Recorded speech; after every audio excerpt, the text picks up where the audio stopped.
Senate will please come to order. Turning from a brief recess, and the senator from Chittenden had the floor. Thank you, Madam President. I did get some information from Ledge Counsel and from the senator from Washington, and I'm satisfied. It seems as though the answer is that if those trips were acceptable before this bill, they will be acceptable after this bill as educational and training for people in the General Assembly. Thank you very much. The senator said it well. The question is, shall the Senate amend the bill as recommended by the Committee on Government Operations? Are you ready for the question? All those in favor, please say aye. Aye. Those opposed, nay. The ayes have it, and you've amended the bill as recommended by the Committee on Government Operations. The question now is, shall the bill be read the third time? Are you ready for the question? All those in favor, please say aye. Aye. Those opposed, nay. The ayes have it, and you've ordered third reading of S-171. We have on the calendar for action S-178, an act relating to supermajority verdicts in civil trials. It was introduced on January 4th.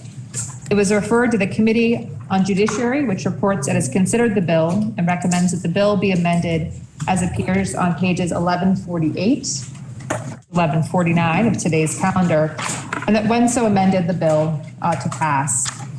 Please listen to the second reading of S-178. S-178, an act relating to supermajority verdicts in civil trials. Senator from Bennington, Senator Sears is recognized for the report of the Committee on Judiciary. Thank you, Madam President. This will be the shortest bill coming out of the Judiciary Committee this biennium, but it is not without controversy. The issue before us is about non-unanimous jury verdicts in civil trials. It's not about the criminal justice jury system. The purpose of requiring a unanimous guilty verdict in criminal case is to guard against wrongful conviction. The purpose of a civil jury verdict, though, is different. It's about the fair resolution of disputes. S-178 provides that a verdict reached by 80% of the jurors in a civil trial, also known as supermajority of the jury, shall be taken as the verdict in the jury in the case. Currently, jury verdicts in civil trials must be unanimous in Vermont, which means that all 12 jurors must agree. However, civil jury trials, the unanimity rule has been changing over the years. In fact, a majority of the states no longer require juries to be unanimous in civil trials. For example, New York, Massachusetts, New Hampshire, and Maine all permit non-unanimous jury verdicts in civil trials. The Supreme Court in 2003 conducted a detailed study of the issue and unequivocally recommended the elimination of the requirement for jury verdicts to be unanimous in civil cases. The report is entitled The Jury Policy Committee and explains the rationale for no longer requiring unanimous civil juries. And I will quote, if I may, from the report. You may. The committee recommends elimination of the requirement of unanimous verdicts in civil cases and substituting a new rule making a vote of 80% of the jurors a supermajority verdict of the jury. 30 states, it's now up nearly 40 states, allow a non-unanimous verdict to be effective in civil cases. The most common rule in 16 states allows a verdict based on 5/6 of the jury. Only a minority of states retain the unanimous verdict requirement for civil cases. The trend to non-unanimous juries in civil cases reflects a recognition that unanimity requirements leads to three negative consequences: lengthy, protracted deliberation, hung juries, and compromised verdicts. Of the three, this is the committee of the Supreme Court now, the committee is most concerned with compromised verdicts, which it believes have been a significant problem in Vermont. As Justice Lewis Powell once observed, the unanimity requirement leads not to full agreement among the 12, but to agreement by none and compromise by all. In civil actions where a jury must be unanimous to determine both liability and the amount of damages, the opportunity for one or two jurors to force significant compromise is apparent. Research also supports the conclusion that unanimous verdicts are no more reliable than a supermajority verdict. For example, in which 10 of 12 is needed, very often the holdouts are not being rational. In one study, the confidence level among juries required to reach a 10-2 verdict was higher than among unanimity rule juries. Even holdout jurors on majority rule juries expressed greater confidence in the verdicts than did jurors on unanimity rule juries. Majority of the Senate Judiciary Committee was persuaded by the reasoning of the Vermont Supreme Court's Jury Policy Committee and by the experience of other states that have successfully moved away from requiring unanimous civil jury verdicts. As a result, the committee voted 3-2 to pass the amended version of S-178 and enact legislation providing that a verdict reached by 80% of the jurors in a civil case shall be taken as the verdict of the jury in the case.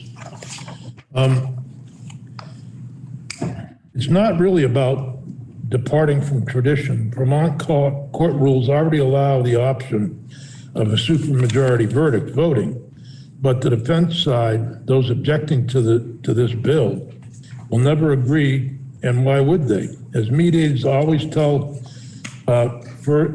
tell a plaintiff here, Vermont has an unusually stringent jury verdict requirement, i.e. 12 and unanimous. And the insurance defense lawyer only needs to get one holdout to win.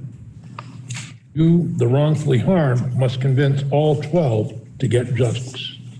Madam President, that's what convinced the majority of your Judiciary Committee to support the bill.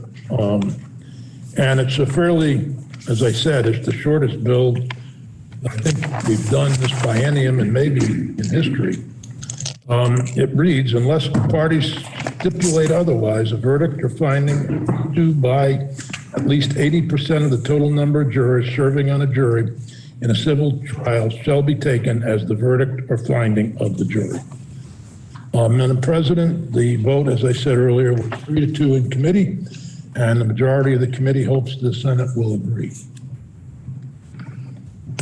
Senator from Wyndham is recognized. Thank you, Madam President. In the committee, I read a statement from the daughter of a former colleague of ours who is now an attorney in St. Albans, and the chair asked me if I would share that on the floor. So here's what Vanessa Cattell has to say. This is just part of it. May I read from her? You may. Jury trials are sacred. They are the pathways to justice, but the process has to be fair. Most states use a non-unanimous standard because it prevents one or two biased jurors from having too much control. In the civil jury room, a party should prevail if they are able to convince almost all of the jurors. Without this change, the injured party can end up with no ability to recover. Right now, what is real for injured people is that prior to jury trial, civil jury trial, we must go through mediation. At mediation, my clients are told by the mediator that the defense only has to convince one juror to vote against them. As a result, too often, the injured party knows that this low bar of the defense only having to convince one juror, one of the injured party, the plaintiff must convince the entire jury, is unfair. The injured party is forced to take a compromise settlement. The result is cynicism and apathy for our civil justice system when they feel they have no chance of recovering in this system. Much like in the committee process in the State House, we know dissenting voices can be heard in the deliberation process, but they should not control the outcome. At the end of the day, the civil jury process is about fairness for the parties, not about a feeling of inclusion for all jurors. Thank you. The question is, shall the Senate amend the bill as recommended by the Committee on Judiciary? Are you ready for the question?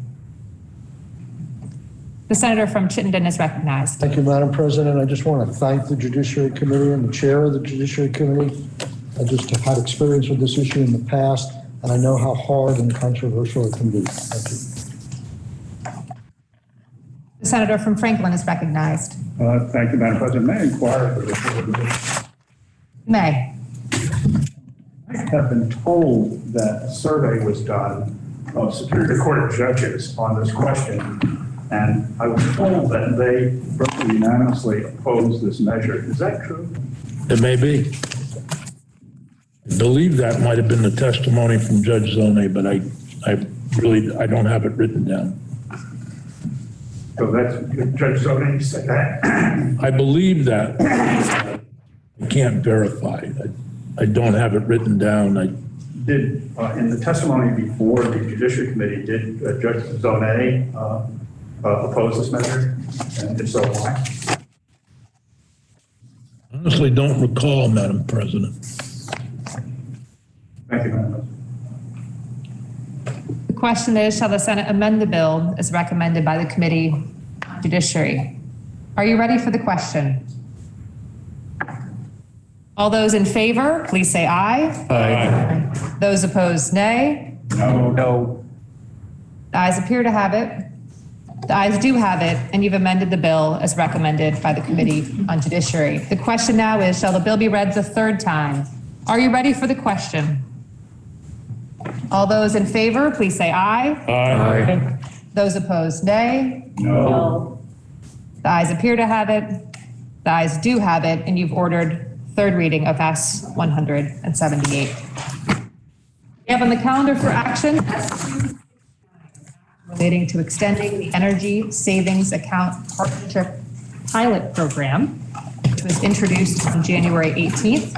It was referred to the Committee on Finance, which considered the bill and recommends the bill be amended as appears on pages 1149 at the top to 1151 of today's calendar, and that when so amended, the bill ought to pass. Please listen to the second reading of S 269. S 269, an act relating to extending the Energy Savings Account Partnership Pilot Program.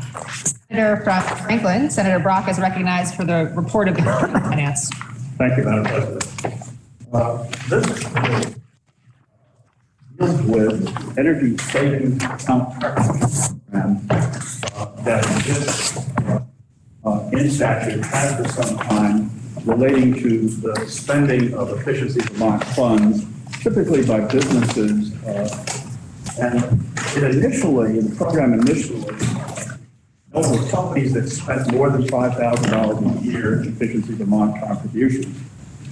And there was only one participant in that program. In 2018, this body passed, and the General Assembly passed a bill that created a pilot program that allowed for the extension of this pilot, this Energy Savings Account program to a number of other companies. 9 companies applied and were accepted into this program. And the program was supposed to expire of 2022. The correction, it's going to expire in July, I believe, of 2022. This bill that's before you extends this pilot for an additional 18 months, allows participants to continue to accrue an additional 18 months worth of efficiency Vermont funds that can be used on projects. Participants are not required to participate in the extension and may alert the PUC that it is declining to participate. Funds that haven't been spent revert to the state energy efficiency fund. PUC will conduct third-party entity, have a third-party entity, or it will conduct itself an evaluation of the program. And the purpose of the program is to allow these businesses to use Energy Vermont funds on energy-saving projects that are approved, again, by the PUC, and before the funds are expended, and then report back. The goal was to deal not just in this case with electric energy projects, but with other energy-saving projects such as thermal energy. The section 1 of the bill amends this to accomplish its purpose. There is, though, a technical error in this particular document. The technical error, if you will look at section 1, section 2 of the bill, section 1 of the bill, I take that back, on page 1150, section 4 mentions the extension shall allow pilot participants to spend their contract to spend funds approved prior to January 2024, but shall not allow participants to accrue additional pilot funds. That particular section does not relate to subsection 4. It relates to subsection 5. And before third reading, there will be an amendment to correct that. This essentially is a script error. What happens here is that participants selected for the pilot can request an additional extension, but again, that language not allowing additional accrual of funds during that extension applies to section 5, not section 4. What happened? Why is this extension being requested in the first place?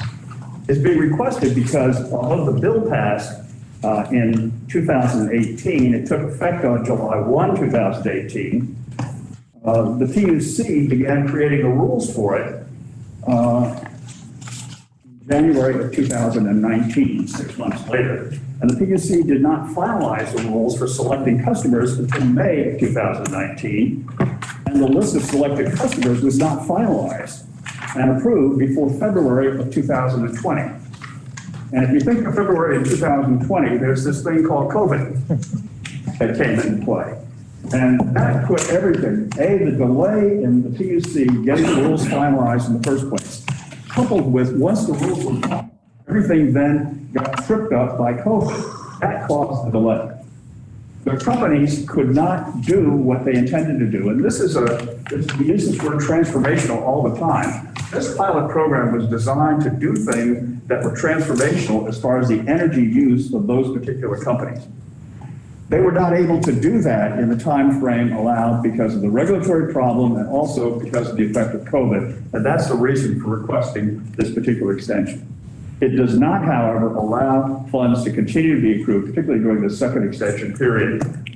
It limits it to that time and it limits the use of the funds that were collected for this particular purpose. Section 2 of the bill creates a working group on the issue.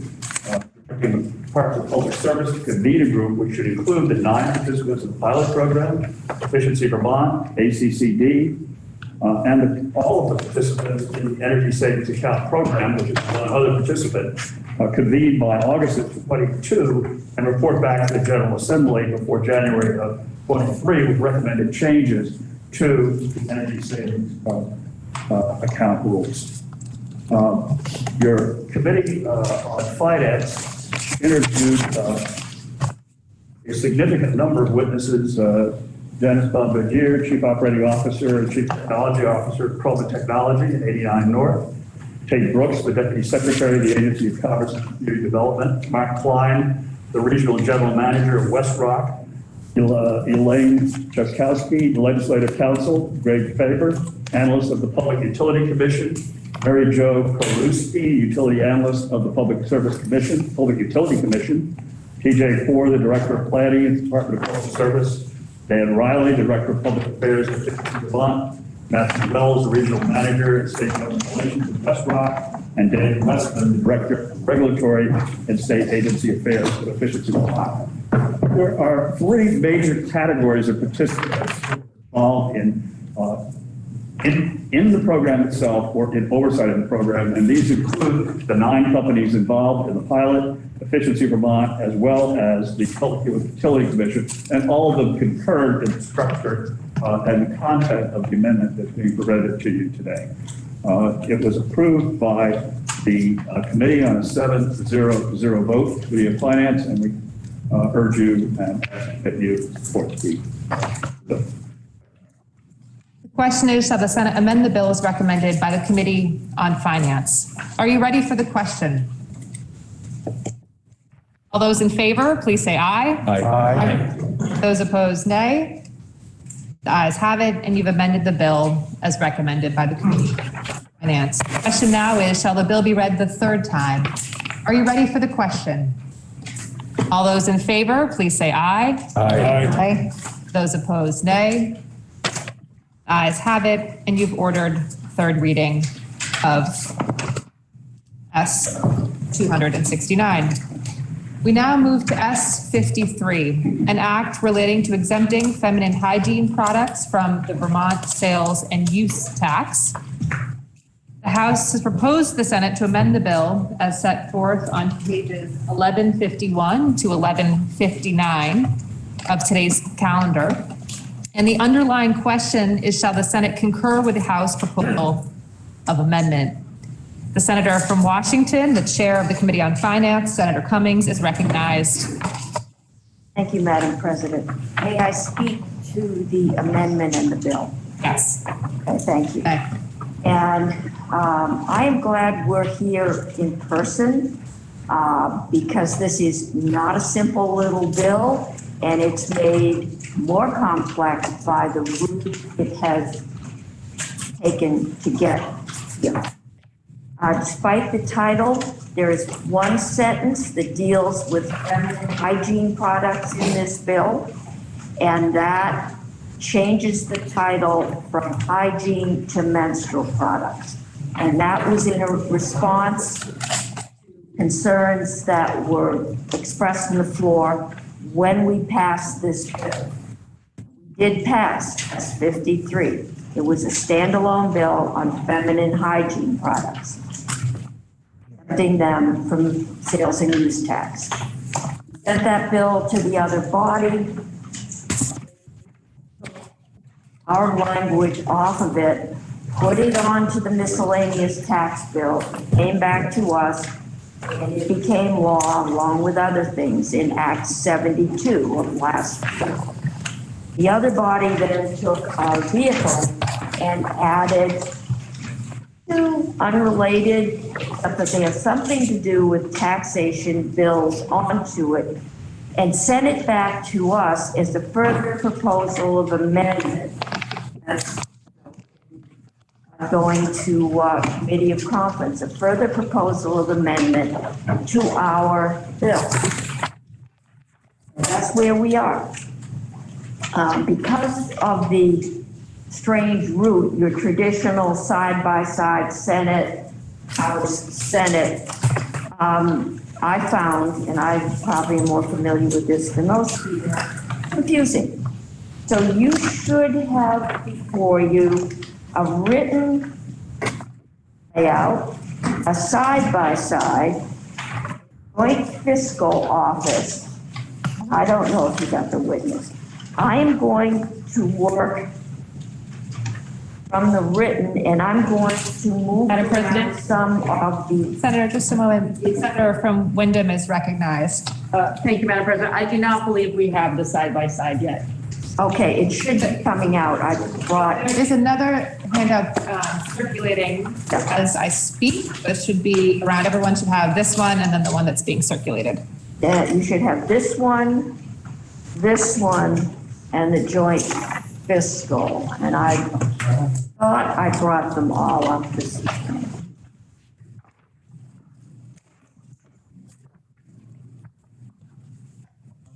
Got this. Thank you. All right. No, I'm going to work from the written layout one. I think the side by side, we can get copies made. Side by side, I don't think makes things clearer. It should be attached. Look at the back. It is attached. Okay. Faith wouldn't fail me. And she sent these over. Just want to confirm, does everyone have both documents? They are attached. Thank you, Madam President. You may continue. Thank you. Okay, this probably points out how confusing this bill can be. I'm going to work from the written document, and I'm going to move the lining up around, because I think it makes more logical sense there. Background. To start with, most businesses in Vermont are not corporations. The vast majority are pass-through businesses. That means that the profit and the loss of the business, partnerships, LLCs, flows directly to the personal income tax of the owners, right? Corporations, I'm not sure of the date, but I think back in the late 1800s, were established as a legal entity to give protection to business people, in those days businessmen, who invested in a business, because they were afraid if they invested in the business and then it failed, that their families would end up poor and on the streets. Think Charles Dickens. And so a legal structure was created called a corporation.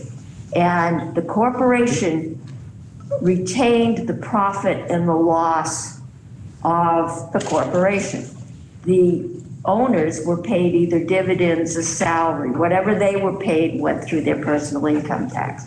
But if the corporation went belly up, the owners were not personally liable for the losses, and so they had some protection. Need I say that corporations have changed somewhat since that simple structure many years ago. And these changes are part of a national, even international trend to help our tax laws reflect the changes we have seen in corporate structure primarily. The last time we dealt with corporate taxation, I know was during the Douglas administration. I think it was in the early 2000s. And at that point, we went to what was called a unitary tax. It used to be a corporation had a business that had nexus in Vermont. It had sales, it had an office. We taxed them. They may have a subsidiary, corporation, but under the same ownership structure, who also had nexus in Vermont. We tax them separately. Under the unified tax, we took all the businesses, profits, losses that had nexus in Vermont, we taxed them as one unit. And it gets into numerators and denominators, at which point I go into algebra panic mode. So I'm not going to go any further than it goes into the formula. Doing that is called the Joyce system of taxation. And so the first thing this bill does is moves from Joyce to Finnegan. And these aren't Irish poets, these are court cases named, I'm assuming, for the tax commissioners involved. Both Joyce and Finnegan have been through the court process and have been found as valid ways to look at corporate nexus, corporate structure for the purposes of taxation. In the last 10 years, 16 states have moved from Joyce to Finnegan.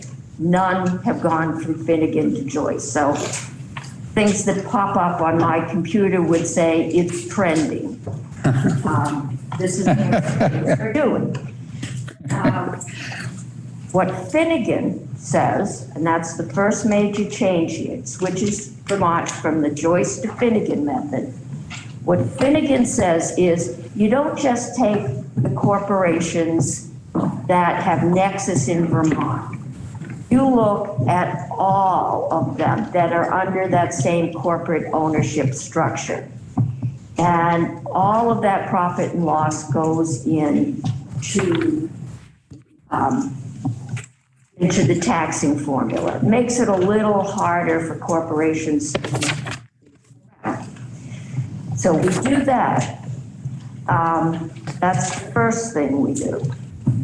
The second major thing that the other body did, and your Senate Committee on Finance chose not to do, was to go to a single sales formula for taxation.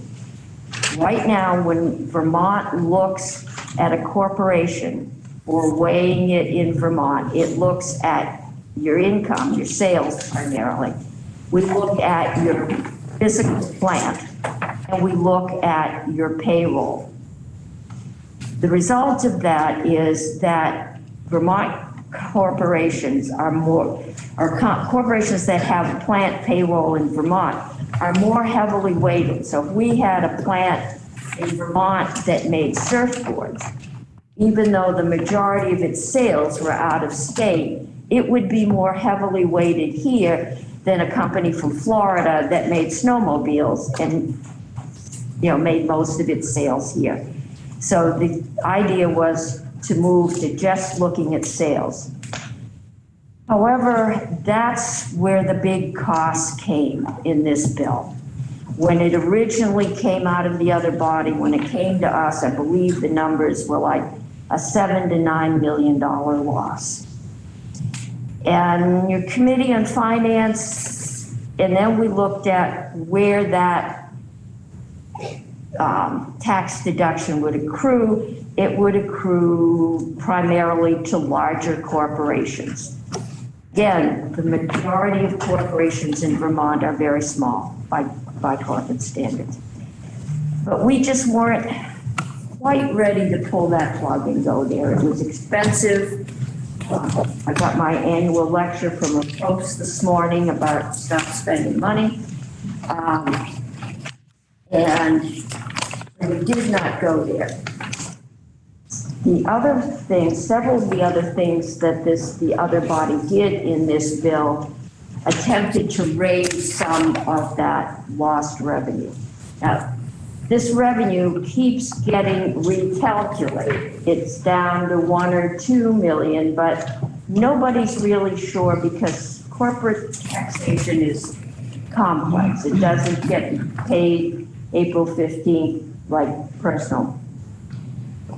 So this next thing that the other body did that we did not do was it changed the corporate minimum tax structure. And right now, and this is on your side-by-side, that, we have a $300, $500, $700, or $750 minimum tax structure. They made a much more progressive and complex tax structure. The 0 to 100,000 in gross receipts would pay, which is the majority of Vermont corporations. We've actually seen a $50 decrease in the minimum, but larger corporations would have gone from 750 to 100,000. And just as we weren't willing, I don't know that we couldn't be convinced at some point, but we were not quite ready to give a major tax cut to corporations. We also didn't feel we wanted to give them a major tax hit. So those are the two areas where finance did not follow the proposal. And we are sending them back a proposal, a third proposal, amendment, which would strike those two areas. Other things that, and they're fairly minor, that we do is we repealing the 80-20 rule. Right now, if you're a corporation, you have nexus in Vermont, but 80% of your sales are overseas. We don't count any of your income as taxable. And this is an older law. The ability to move things around, especially high-value intellectual property, has changed this. These are American companies. They're registered in the United States. We're not going beyond the shore and looking at foreign corporations. But what this has done is saying, no, if you have Nexus and we're looking at it, we're looking at everything, when we figure out how we apportion what is taxable in Vermont. And so we reversed the 80-20 rule. The other thing that we did was repeal the throwback rule. Throwback says if a Vermont company makes sales somewhere else that are not taxed somewhere else. These are primarily the federal government, or there may be a state somewhere that doesn't tax it. It comes back and is considered taxable in Vermont. Right now, it's less than $1 million. The tax department says once we do the Joyce to Finnegan switch, we're going to pick up a lot more of that. And it's one of those things that has just reached the point where the cost of administering it is not worth doing it for the return. So that has been struck. Okay. Then the House amendment, other things we didn't do. They sent us back several things. They opposed the sales and use tax and vendor hosted pre-written software, formerly known as cloud tax. We had limited amount of time and we raised the money because we didn't do the single sales. Not do that. We did not increase the DFR mutual fund annual fee, which I think would have brought in about $6 million. We did change the title of the bill. The other section of this bill created a $10,000 military retirement income benefit.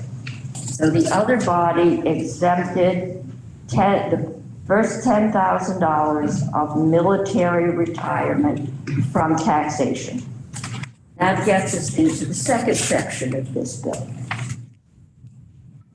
Your Senate Finance had this bill.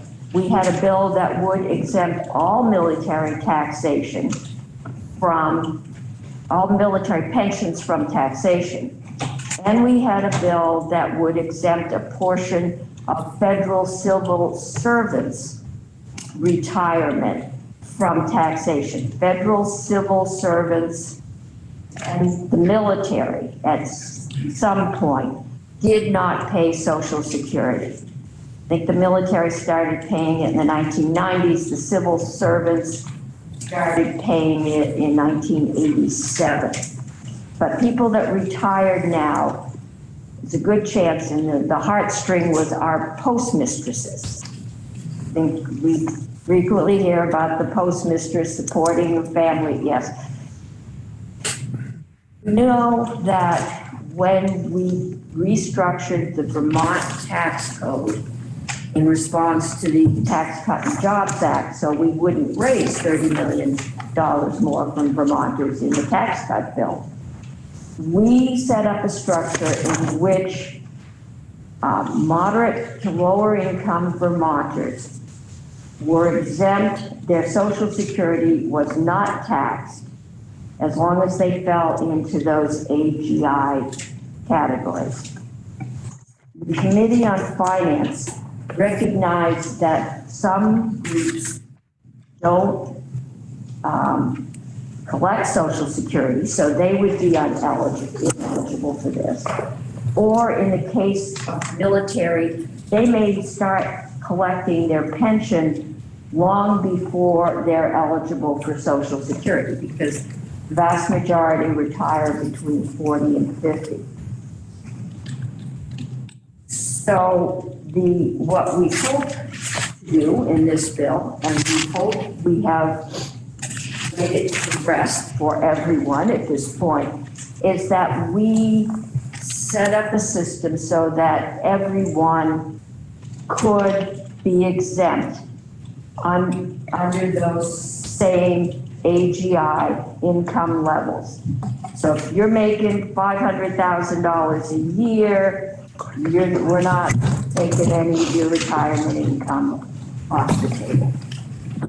you're living right now, it ramps out, I think it's 75 for a married couple and 65 or 60 for, it ramps down for a single tax filer. And so we have set up a system, and we have numbers that are roughly equivalent to the $250 tax benefit that Social Security payers accrue. So that amount of income, it is $10,000 for the military, and I'm not sure what the number, because the civil, and it's not just federal employees, there are municipalities.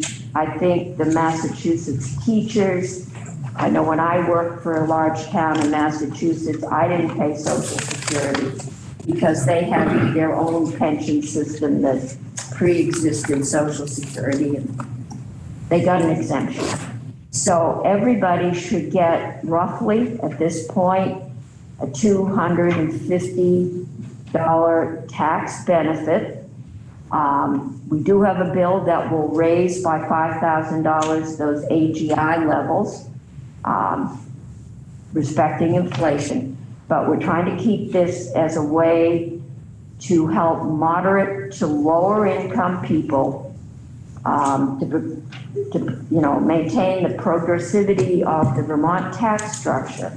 The other thing I forgot is that if you are in the military and you start collecting your pension at the age of 45, when you hit 65, you have to choose between, and you're still under that income level, you can choose either to take it on your Social Security or on your pension.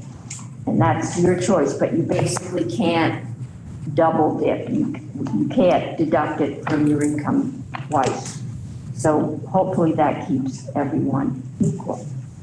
The vote was 7-0-0. You have a fiscal report. Basically overall,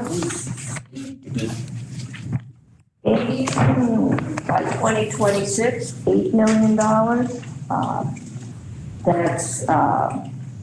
And that's our version without the single sales factor. Heard from Will Baker, Director, Legal Unit, Department of Taxes, Craig Olio, the Commissioner of Taxes. We heard from Senator Block, who is the sponsor of the military exemption bill. We heard from Graham Campbell. Kerrigan, the Vermont President of Business Development, Vermont Chamber, Bill Driscoll from Associated Industries, Dave Fabricius, Chief Plans and Operations Officer for Camp Ethan Allen Training Site, Sport, Advisor Multi-State Tax Commission, Representative Emily Kornheiser, Jim Mazzona, owner of Vanville's General Store and Cafe, also retired military. Catherine Michaelis, attorney for Raff Young and Piccanelli. I'm massacring names. Legal counsel Abby Shepard. Kim Steiner, former Command Chief Warrant Officer.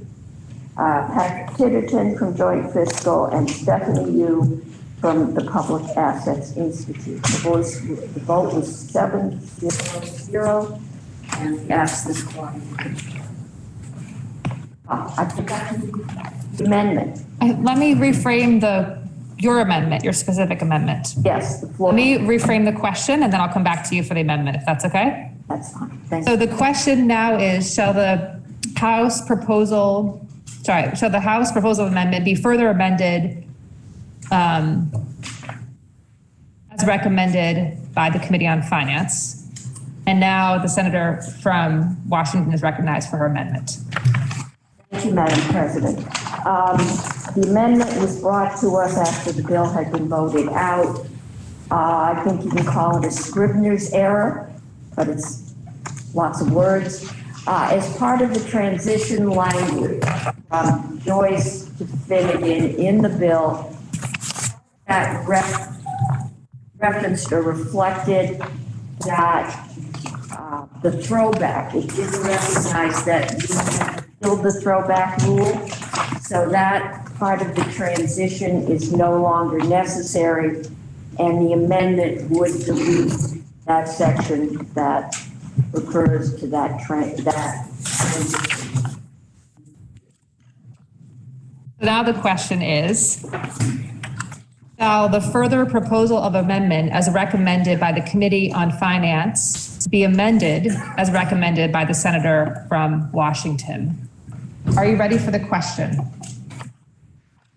All those in favor, please say aye. Aye. Those opposed, nay. The ayes have it, and you've adopted the further proposal. You've adopted the proposal of amendment as recommended by the Committee on Finance, and it be amended as recommended by the Senator from Washington. The question now is, shall the Senate concur with the House proposal of amendment with a further proposal of amendment as amended, as proposed by the Committee on Finance? Are you ready for the question? The Senator from Washington is recognized. Thank you, Madam President. I support the question. I'm going to vote for it. I just want to point one thing out on the military pay that we're not doing. In the past, when this question has come before this chamber, I've opposed it in that we were not supporting those veterans that didn't have pensions. When we talked about it before, I had a couple constituents, one that fought violently in Vietnam for 7 years, came back, had no interest in having a career, but military pay exemptions just for pensions do not help somebody like that. That fought for the country for 7 hard years in another country. We're not doing anything for them. We had another example of somebody that after 9/11 volunteered for the military in the surge of patriotism, did 2 tours over in Afghanistan and Iraq, but then left the military, no pension, no benefit in this kind of system. So I think there are veterans that felt that just focusing on those that had pensions was leaving them out. And so I just want to identify that, and I support this. I think this is a good compromise to focus on those that need it the most. But I think there are other veterans that also deserve some support at times if they cannot make ends meet with their income. Thank you. Senator from Washington is recognized. Madam President, that issue, and in my rambling through this, I've explained that all veterans are not retirees. Retirees put 20 years in. All the people that you see on the Wounded Warrior ads are living on Social Security disability based on their pay that they made. So if they were wounded and disabled and didn't have a very high income, they're receiving very low payments, and they do get a disability payment, get access to veterans medical, but they do not have a pension to given. And that we do have I have 2 members of my committee who served in Vietnam, gave up 2 years of their lives in their earning capacity. And that was very much in the front of our minds. However, we're not sure we have the resources to make that wrong right. Not because we wouldn't like to. The question is, shall the Senate concur with the House proposal of amendment with a further proposal of amendment as amended as proposed by the Committee on Finance? Are you ready for the question? The Senator from Chittenden is recognized. Madam President, on behalf of the Senator from Windsor and myself, who originally introduced the language around civil servants, I really want to thank our Committee on Finance for taking that up in the spirit of legislation that otherwise might go without fanfare. This affects a small number of our civil servants who have given much of their lives to federal service and other forms of service, and is a modest token of appreciation for their life of service as well. And I want to thank the Committee on Finance for taking that up when they were worried that it would fall through the cracks. Are you ready for the question? And the question is, shall the Senate concur with the House proposal of amendment with a further proposal of amendment as amended as proposed by the Committee on Finance? All those in favor, please say aye. Aye. Those opposed, nay. The ayes have it, and the House proposal of amendment with a further proposal of amendment as amended, as proposed by the Committee on Finance is adopted. The calendar for action, an act relating to a pilot project for a Department of Corrections report to assist the court setting conditions of probation. It was introduced on March 18th, a year ago. It was referred to the Committee on Judiciary, which reports it has considered the bill and recommends the bill be amended as appears on pages 1165, 1167 of today's calendar, and that when so amended, the bill ought to pass. Please listen to the second reading of S 127. S 127, an act relating to a pilot project for a Department of Corrections report to assist the court setting conditions of probation. The Senator from Bennington, Senator Sears, recognized for the report of the Committee on Judiciary. Madam President, I'm happy to report that the pilot program under the Department of Corrections is very healthy and well in Bennington, and that we have taken this bill and we've amended it to try to deal with the problem regarding furloughs of offenders and technical violations of furloughs. But before I get into the heart of the amendment, Madam President, I'd like to take us back. Back in 2010, Vermont was seen as having the fastest growing prison population in the nation. And too often, we sit here and talk about all the problems we have and how a bill's going to try to solve those problems. I think we should celebrate what has happened since 2010. When we were the fastest growing prison population in the nation, we were going to approach 2,700 incarcerated people in Vermont.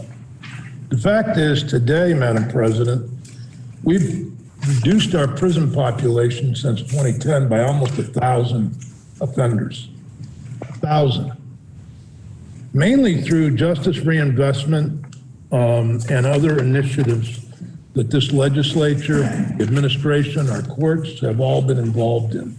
I think we should celebrate that for the families who have not been impacted by incarceration, for the victims who have gotten better victim compensation, restitution, and outcomes through diversion and other practices. We should also celebrate the fact that public safety hasn't been harmed. That was one of the goals of justice reinvestment, to make sure that, because if we reduce recidivism, we actually improve public safety. We actually reduce crime. Now, obviously, through a pandemic, an opiate crisis, and other things that couldn't be predicted, but I think our crime rates are fairly stable, and if you look at our rank nationwide, we're among the smallest crime rates in the country per capita. But there's also a dollar savings. Estimating if you roughly 1,000 people fewer incarcerated, that's at $30,000 a person out of state. That's $30 million not spent in the general fund because of justice reinvestment. This has been through 3 administrations. It started in the Douglas administration with the support of the Senate and the Speaker of the House, the support of the Chief Justice, Paul Reiber of the Vermont Supreme Court. It really all started down in this little chamber here. Your Senate Judiciary Committee, working with the Appropriations Committee and other committees,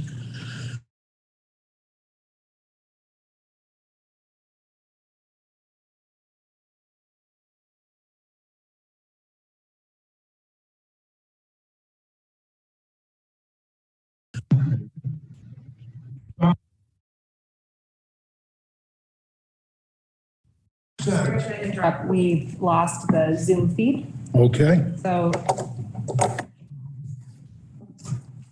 Senate will stand in a brief recess until we get the Zoom feed back. That was an interesting speech. The world of technology. Yours is just a project that Senator. It's doing well. Senator reported on was a Back on. pilot project. This is like that scene of Forrest Gump where the guy pulls. Here we go. Our Zoom feed has returned, so we'll give just a moment to get reconnected. People can't be in here to press.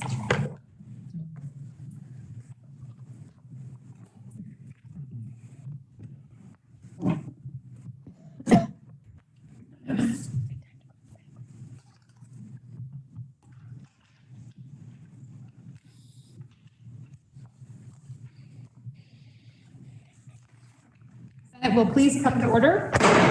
Returning from a brief recess, technical difficulty. The senator from Bennington is recognized again for his report. Thank you, Madam President. If I might, I'd like to now begin discussing the amendment to the bill. Please go ahead. The problem, last year we passed as part of justice reinvestment, a section to try to reduce the number of furloughees being reincarcerated. Furlough is a status that is the Department of Corrections, persons allowed out on furlough. And we saw roughly 70% of the new admissions, according to the Justice Council State Government's Justice Center, were from probation violations and furlough violations. So Justice Reinvestment 2 attempted to reduce the number of furlough and probation violations, particularly technical violations, which are not new crimes. Technical violations are violations of your conditions of the furlough or conditions of probation. We passed the bill and it went into practice. And basically 3 problems came up. One was the venue. And for whatever reason, the venue ended up in Washington County. And the Washington County Court right now has 50 pending cases of furlough violation interrupt, where the defendant or the furloughee is claiming that his interrupt or her interrupt is too long or is unjustified.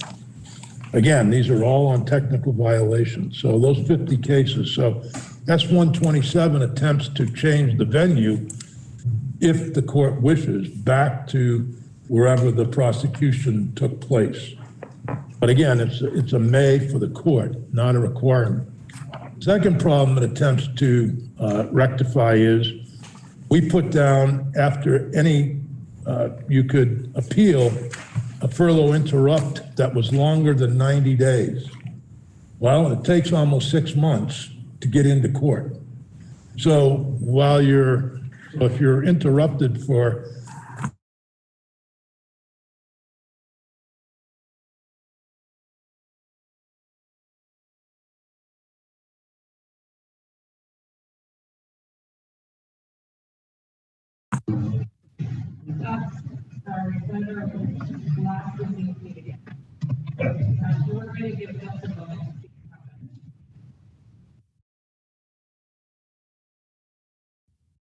I wasn't sure. Sometimes when we get really long, this is not long. I just wonder if there's like a break or something. Yeah, there probably won't be one. Okay. Oh. What do you recommend? I would tell them we're still on. So, okay, for some reason, Senator, sorry, we today seem to be losing the Zoom feed, although the VPR feed continues. And it seems that the Zoom feed is now back. Unless the secretary tells me otherwise, I believe we're good to continue. Sorry, Senator, you may continue. Thank you, Madam President. I hope it's nothing personal that I did to you two.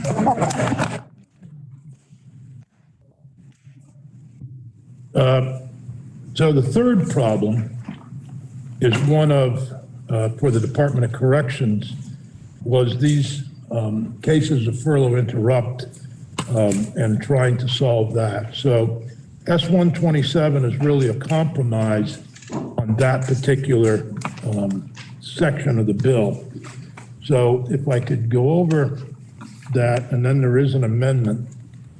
But what we basically did, the compromise between the Defender General, the court, and the Department of Corrections is to allow, when there's an appeal of an interrupt that's longer than 180 days, to make clear that the offender's right to appeal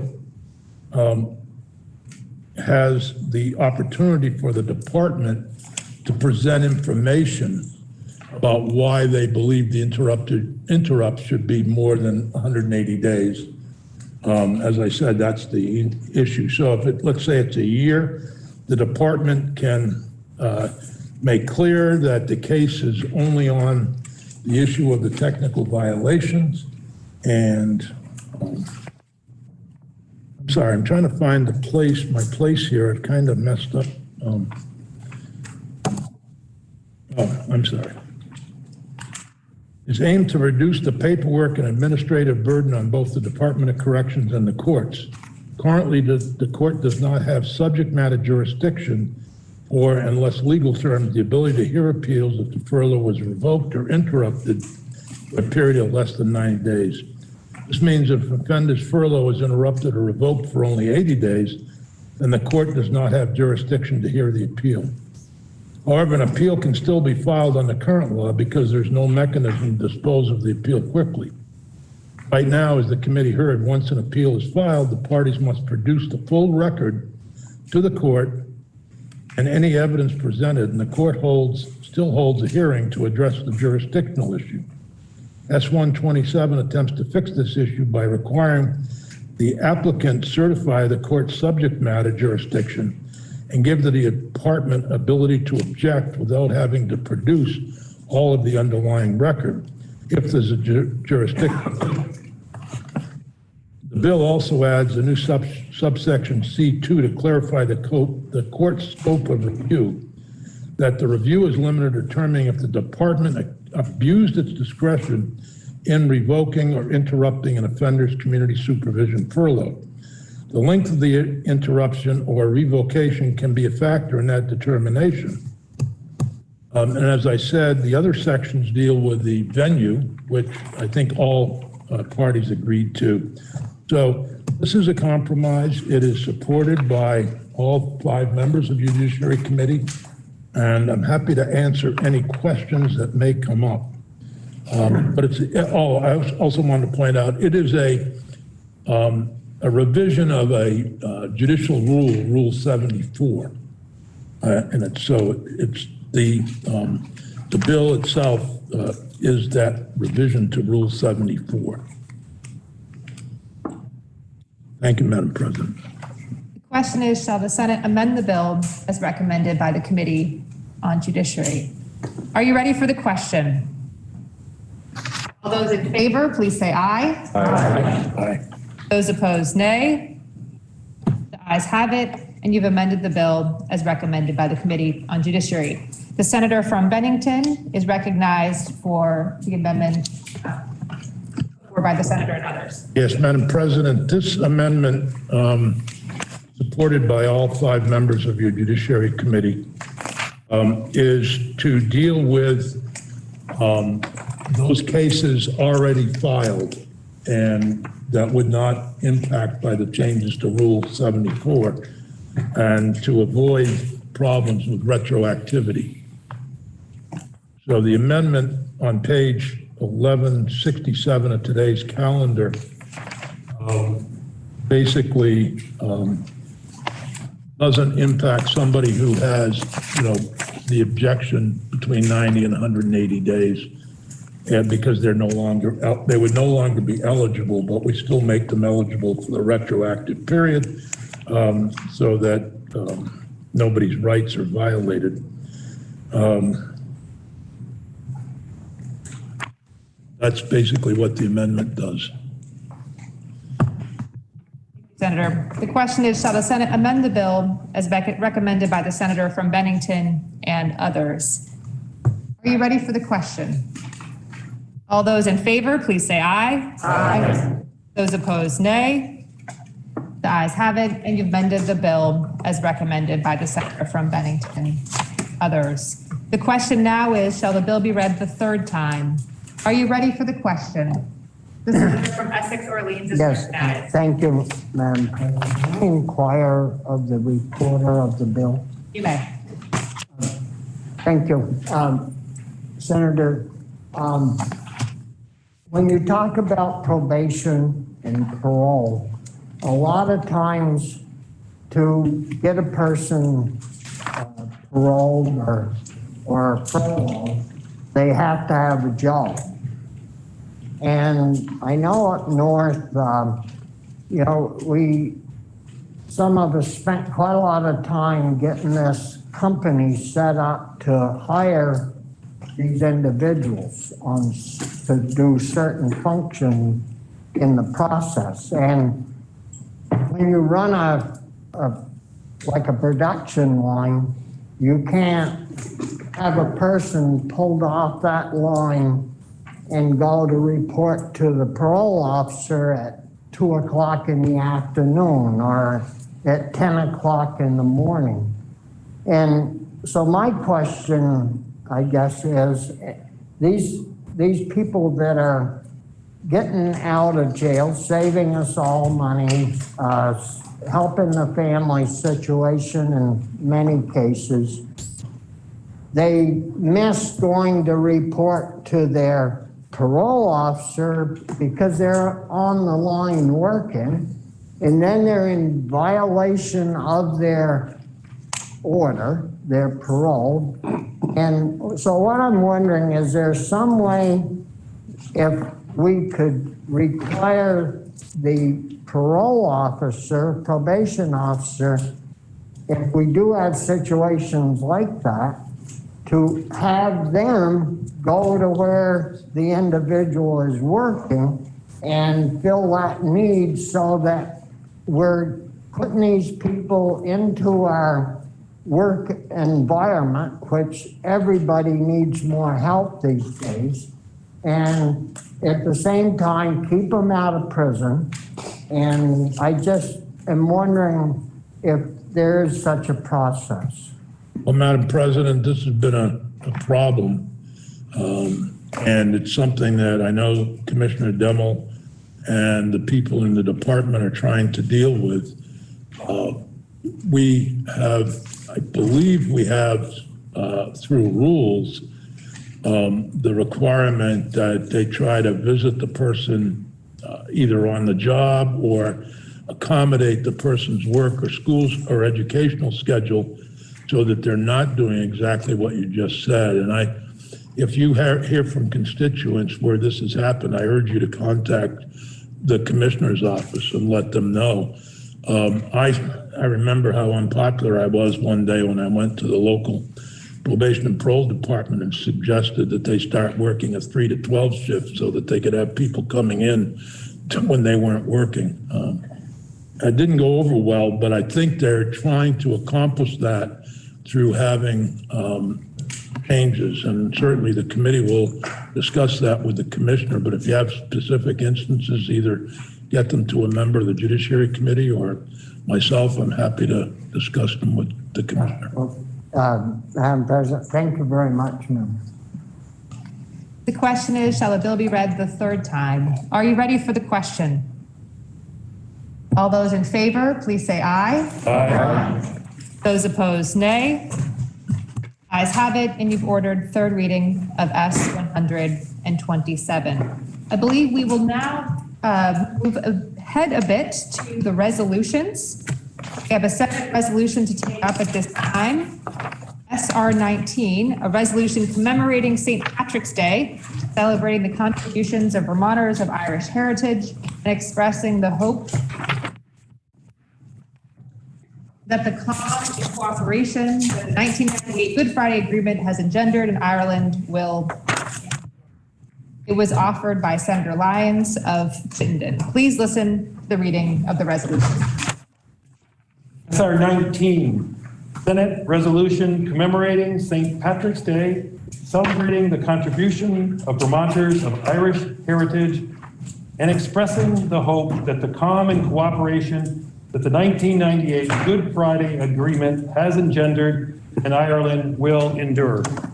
Now you've heard a reading of the resolution. The question is, shall the Senate adopt the resolution? Are you ready for the question? All those in favor, please say aye. Aye. Those opposed, nay. The ayes have it, and you've adopted SR 19. We have SR 20, a Senate resolution extending concurrently conducted electronic sessions and committee meetings, which was introduced by the Committee on Rules. Please listen to the reading of the resolution. SR 20, Senate Resolution extending concurrently conducted electronic sessions and committee meetings. Now you've heard a reading of the resolution. The question is, shall the Senate adopt the resolution? Are you ready for the question?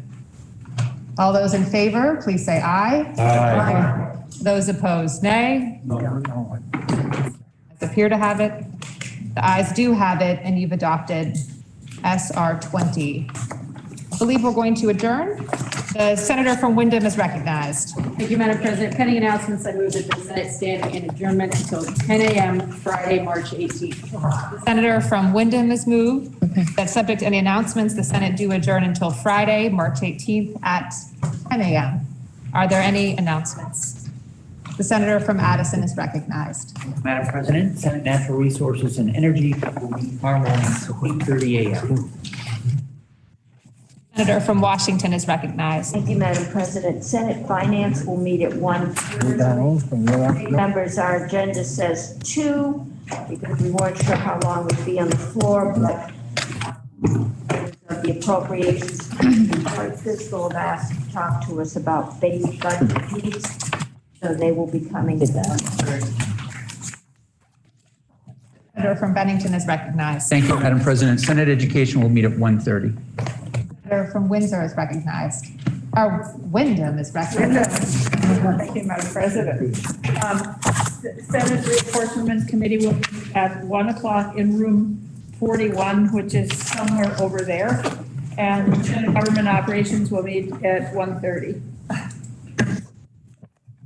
The senator from Chittenden is recognized. Thank you, Madam President. Senate Economic Development will meet at 12:30 briefly for 5 minutes. Thank you.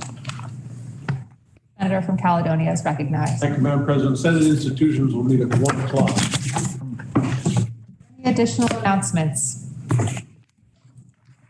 Seeing none, hearing none, the senator from Windham is moved. The Senate adjourn until Friday, March 18th at 10 a.m.